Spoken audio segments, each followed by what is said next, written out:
வணக்கம். இன்னைக்கு நாம உங்களுக்காக கொண்டு வந்திருக்கிற ஆதாரங்கள் ம், ரிதன்யா அப்படிங்கிற ஒரு 27 வயசு பெண்ணோட மரணம் பத்தினது. ஆமா. கல்யாணம் ஆகி 2 மாசத்துல தற்கொலை பண்ணிக்கிட்டாங்க. நம்ம கிட்ட இப்போ அவங்களோட கடைசி நேர வாய்ஸ் நோட்ஸ் இருக்கு. ம். அவங்க அப்பாவோட பேட்டி, அப்புறம் நியூஸ் ரிப்போர்ட்ஸ். இதுல வர்ற கதை உண்மையிலேயே ரொம்ப சோகமானது. ஆமா. ரொம்ப வருத்தமான விஷயம். அதுலயும் குறிப்பா இவ்ளோ வரதட்சணை கொடுத்த பிறகும் இப்படி ஒரு முடிவுங்கிறது கொஞ்சம் அதிர்ச்சியா இருக்கு. சரி. இந்த ஆதாரங்களை நம்ம கொஞ்சம் விரிவா பார்க்கலாம். நிச்சயமா. நீங்க சொன்ன மாதிரி இது ரொம்ப வருத்தம் தரக்கூடிய ஒரு நிகழ்வு தான். இந்த ஆதாரங்களை வச்சு பார்க்கும்போது வரதட்சணை கொடுமைன்னு சொல்லப்படுற ஒரு குற்றச்சாட்டோட நிழல்ல ஒரு இளம் பொண்ணோட வாழ்க்கை முடிஞ்சிருக்கு. ஆமா. ரிதன்யாவோட அந்த வாய்ஸ் நோட்ஸ் எல்லாம் வெறும் வார்த்தைங்க இல்ல. அது அவங்களோட கடைசி நேர போராட்டத்தோட நேரடி சாட்சி மாதிரி. ஆமாம். நாம இத பார்க்கும்போது அதுக்கு பின்னால இருக்கிற அந்த அந்த மனித உணர்வுகளையும் புரிஞ்சுக்க முயற்சி பண்ணணும். கரெக்ட். முதல்ல அந்த முக்கியமா நடந்த சம்பவங்களை கொஞ்சம் பார்த்துருவோம். ஏப்ரல் 11, 2025ல ரிதன்யாவுக்கும் கவின்குமாருக்கும் கல்யாணம் நடக்குது. சரி. ரிதன்யாவோட குடும்பம் 100 சவரன் தங்கம், அப்புறம் ஒரு 70 லட்ச ரூபா மதிப்புள்ள வால்வோ கார் இதெல்லாம் வரதட்சணையா கொடுத்ததா நியூஸ்ல வருது. 100 சவரன் 70 லட்ச ரூபாய் கார். பெரிய அளவுல செஞ்சிருக்காங்க. ஆமா. ஆனா கல்யாணம் முடிஞ்சு 3வது வாரத்திலேயே பிரச்சனைகள் ஆரம்பிச்சிருச்சுன்னு தெரிய வருது. அப்படியா? 3வது வாரத்திலயா? ஆமா. அப்புறம் ஜூன் 28ஆம் தேதி ரிதன்யா அவங்க கார்ல சுயநினைவு இல்லாம கிடந்திருக்காங்க. ஹாஸ்பிட்டல்ல சேர்த்து அங்க இறந்துட்டதா சொல்லிருக்காங்க. 2 மாச கல்யாண வாழ்க்கை இப்படி ஒரு முடிவுல முடியும் நினைக்கவே கஷ்டமா இருக்கு. ரொம்ப கொடுமை. ரிதன்யாவோட அந்த 7 வாய்ஸ் நோட்ஸ் பத்தி சொன்னீங்க இல்லையா? அது அவங்களோட மனநிலைய ரொம்ப தெளிவா காட்டுது. ஆமா. அதுல ஒரு இடத்துல சொல்றாங்க, வாழ்க்கை மாறும்னு நினைச்சேன், ஆனா அது மாறாதுன்னு இப்ப புரியுதுன்னு.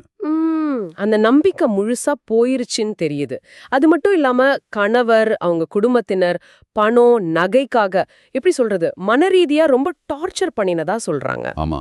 அவங்க தர மன உளைச்சலை என்னால தாங்க முடியலன்னு சொல்றாங்க. உடல் ரீதியாகவும் கூட. அவரோட உடல் ரீதியாக இருக்க முடியாதுன்னு ஒரு குற்றச்சாட்டு வைக்கிறாங்க. வீட்டை விட்டு வெளியே போக விடாம தடுத்ததாகவும் சொல்றாங்க இல்லையா? ஆமா. அதுவும் சொல்றாங்க. அந்த வாய்ஸ் நோட்ஸ்ல கேட்கும்போது இனிமே யாரும் என்ன காப்பாத்த வேணாம்னு ஒரு இடத்துல சொல்றாங்க பாருங்க. அது ஆமா. அது கேட்கவே ரொம்ப ரொம்ப பாரமா இருக்கு. உதவி கேட்கிற நிலைமையும் தாண்டி போயிட்டாங்களோன்னு தோணுது. சரியா சொன்னீங்க. அந்த விரக்தியோட உச்சகட்டம் அது. இது ஒரு பக்கம் இருக்க, அவங்க அப்பா அண்ணதுரையோட பேச்சும் நிலைமை எவ்வளவு மோசமா இருந்திருக்குன்னு காட்டுது. ஆமா. அண்ணதுரை தன்னால முடிஞ்ச வரைக்கும் மகளை சமாதானப்படுத்த முயற்சி பண்ணிருக்காரு. ஆனா மாப்பிள்ளை வீட்ல அவர்கிட்ட ஒரு மாதிரியும் பொண்ணுகிட்ட வேற மாதிரியும் நடந்துகிட்டதா சொல்றாரு. ரெட்ட வேஷம் போட்ட மாதிரி சொல்றாரு. அதேதான். ரிதன்யாவே அவங்க அப்பா கிட்ட என்ன பூட்டி வச்சிருக்காங்கன்னு சொன்னதாவும் சொல்றாரு. ரொம்ப வேதனையா இருக்குது கேட்க.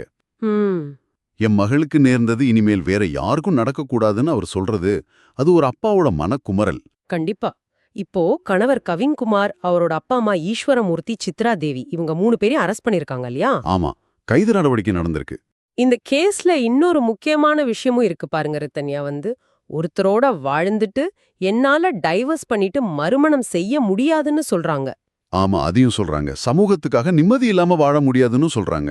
இது அவங்க மேல இருந்த நேரடி கொடுமைகளை தாண்டி எவ்ளோ பெரிய சமூக அழுத்தத்தையும் அவங்க உணர்ந்திருக்காங்கன்னு காட்டுது. ஆமா.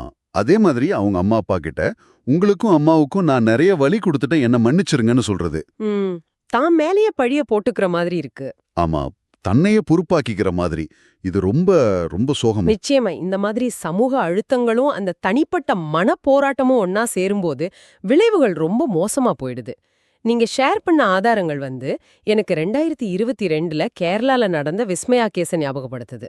ஆமா. விஸ்மயா, அப்புறம் 2023ல அர்ச்சனா. ஆமா, அர்ச்சனா கேஸு. தென்னிந்தியாவுல இதே மாதிரி நடந்த துயரச் சம்பவங்கள். இது ஏதோ ஒரு தனிப்பட்ட குடும்ப பிரச்சனை இல்ல, இது ஒரு தொடர்ச்சியான சமூக பிரச்சனையா மாறிட்டு வருதுங்கிறத காட்டுது. அப்போ நம்ம கிட்ட இருக்கிற இந்த ஆதாரங்கள் மூலமா பார்க்கும்போது ரொம்ப தெளிவா தெரியிற விஷயம் என்னன்னா, பெரிய அளவுல வரதட்சணை கொடுத்த பிறகும் கூட கடுமையான கொடுமைகள், துன்புறுத்தல்கள் நடந்ததா குற்றச்சாட்டுகள் இருக்கு. அதுக்கு நடுவுல ஒரு இளம் பொண்ணோட வாழ்க்கை ரொம்ப சோகமா முடிஞ்சிருக்கு. ஆமா. ரிதன்யாவோட அந்த குரல், அவங்க அப்பாவோட வேதனை, அப்புறம் இந்த கைது நடவடிக்கை, இது எல்லாமே இந்த சம்பவத்தோட தீவிரத்தை நமக்கு உணர்த்துது. இறுதியா உங்ககிட்ட ஒரு கேள்வி கேட்கணும்னு தோணுது.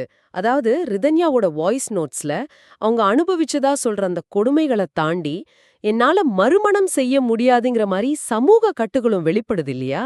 ஆமா. இந்த ஆதாரங்கள்ல நேரடியா சொல்லப்படாத ஆனா ஒருத்தரை இந்த மாதிரி ஒரு தீவிரமான முடிவுக்கு தள்ளக்கூடிய வேற என்ன ஆழமான சமூக அழுத்தங்கள் இதுக்கு பின்னால மறைஞ்சிருக்கலாம்னு நீங்க நினைக்கிறீங்க?